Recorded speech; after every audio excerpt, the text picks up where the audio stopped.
buena noticia de este domingo es que Dios es pequeño. Sí, es pequeño, nada en soberbia, en orgullo, en envidia, en avaricia, porque es todo solo, exclusiva y excluyentemente amor. Por eso se compara a un niño. Es algo que choca a nuestra mentalidad, y con nuestra lógica de la grandeza, del poder, del interés. Acabábamos el domingo pasado diciendo respecto a Pedro, ¿no? Porque no juzgas según Dios, sino según los hombres. Así concluía el texto del Evangelio que narra el primer anuncio de Jesús sobre su pasión y muerte y su futura resurrección. Hoy es este segundo anuncio. Aquel anuncio fue una afirmación provocada por el intento de Pedro de disuadir a Jesús. Hoy vuelve Jesús, una vez más, a anunciar su muerte y resurrección. Y ahora son los discípulos los que discuten entre sí, un signo que indica que los mismos que conviven con Jesús no entienden su enseñanza. Porque es difícil dejar la lógica del poder y tomar la lógica de la gratuidad. El encuentro personal con Jesús provoca este choque de intenciones y de juicios. De nuestra parte, debido al pecado, a la inclinación al mal, todo lo juzgamos desde nuestro falso concepto de felicidad, pensando que en la autorreferencialidad está la clave del ser feliz. Yo, sí, para mí. De parte de Jesús, porque es pequeño en esto, porque es amor y por su pasión por amar, todo lo valora desde el concepto auténtico de la felicidad, juzgando que en la donación de la propia vida, en el servicio al prójimo más débil, al pequeño, al pobre, ahí se encuentra la vida abundante, la felicidad. La finalidad de nuestras intenciones es la de ser feliz, eso está claro, todos queremos la felicidad. La autorrealización personal, la comunión social, comunitaria, el vivir sin frustraciones personales, sin fracasos sociales. También es la intencionalidad de Jesús, El choque del juicio entre Dios y los hombres se produce precisamente en los medios usados para conseguir la felicidad. No es el amor a uno mismo de quien guarda la propia vida, sino quien ama hasta el don de sí por los demás. Lo que impide la felicidad es precisamente el sentirse grandes, el ser grandes, en el sentido de el afán de orgullo, de poder. Esto no consigue más que una tristeza individualista que brota de ese corazón cómodo y avaro. No hay felicidad en la búsqueda enfermiza de placeres superficiales, ni en una conciencia aislada, en la que no hay lugar para los demás, ni mucho menos espacio para los pobres y los necesitados.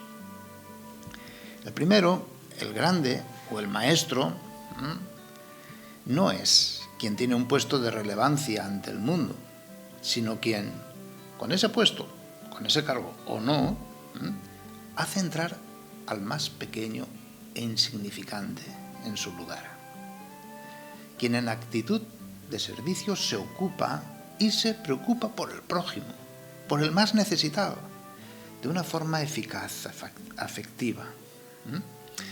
La ejemplaridad de un niño es excelente para comprender la enseñanza de Jesús.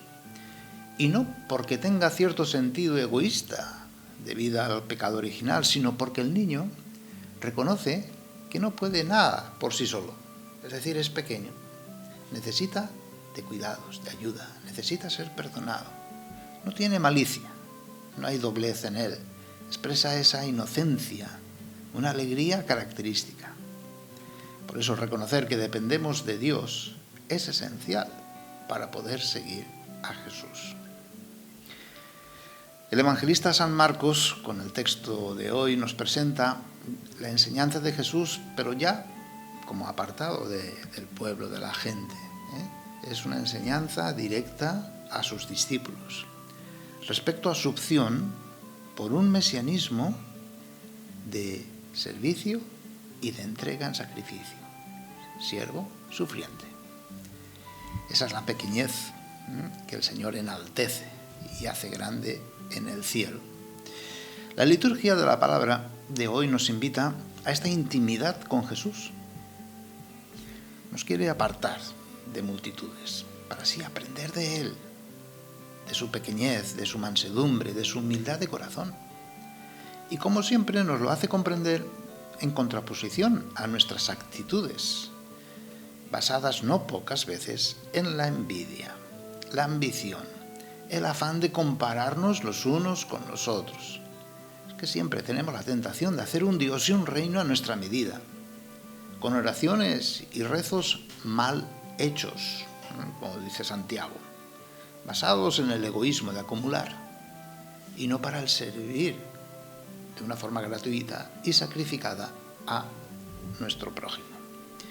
El Señor describe su ser Mesías y el reino de Dios como una realidad de amor, de caridad, y que en esta tierra se vive en el servicio y en la entrega. El estado que el Señor promete es trascendente, porque no es una cosa, no es un lugar, es Dios, es la misma vida de Dios. Por eso se trata de estar con el Señor, diría San Pablo, donde el mayor es el servidor de todos, el que más ama. Es la realidad de quien vive por el amor, en el amor, según el amor y para amar. La enseñanza de Jesús es muy sencilla. Se presenta a sí mismo, su persona, su vida, su amor, como ejemplo y modelo de verdadera pequeñez y humildad. Jesús predica su misión y destino como único camino para llegar al reino de Dios. Es la opción valiente de recorrer ese camino, pero un camino que se identifica con Jesús mismo. Yo soy el camino. Es un camino de amor y de obediencia de hijo a padre, hasta la muerte por amor. Un camino de donación total.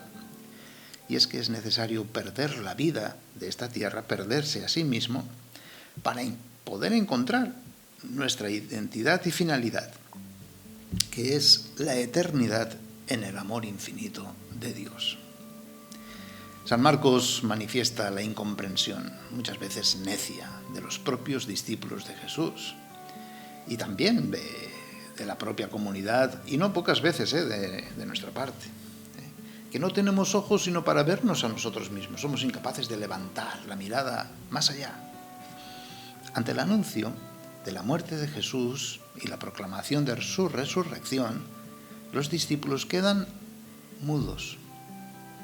Y en lugar de pedir explicaciones a Jesús para comprender este misterio, se dedican a discutir entre ellos sobre quién sería el más importante, el primero en un reino davídico de este mundo para esta tierra. Jesús insiste que es necesario adherirse a su persona y a su vida para entrar en el reino. Es decir, una determinada determinación, diría Santa Teresa de Jesús, en ponerse al servicio de todos, el último lugar, a los pies de los demás. Jesús pone a un niño en medio de ellos y dice, ahí está, el modelo de obediencia y amor, para que sus discípulos, para que nosotros seamos como niños. Es decir, en el sentido de que no hay que dejarse contaminar por los poderes de este mundo, por el afán del dinero, del placer, del privilegio, de los honores, de los primeros puestos según esta tierra. Lo que caracteriza la vida cristiana es obrar en nombre de Jesús. Es decir, según la enseñanza de Jesús, por una parte, sabiendo que sirviendo al más pequeño o al último de todos, estamos sirviendo al mismo Jesús. ¿Cuántas veces en nuestras comunidades, grupos, parroquias, nos dejamos vencer por las envidias, las discordias y construimos división en lugar de fraternidad? Advierte Santiago, cuidado, porque es tan fácil caer en la tentación de acumular poder, riqueza, bienestar, honores, prestigio, privilegios, que perdemos por completo el espíritu de servidores de los demás y de estimar a los demás como mejores, superiores a nosotros mismos.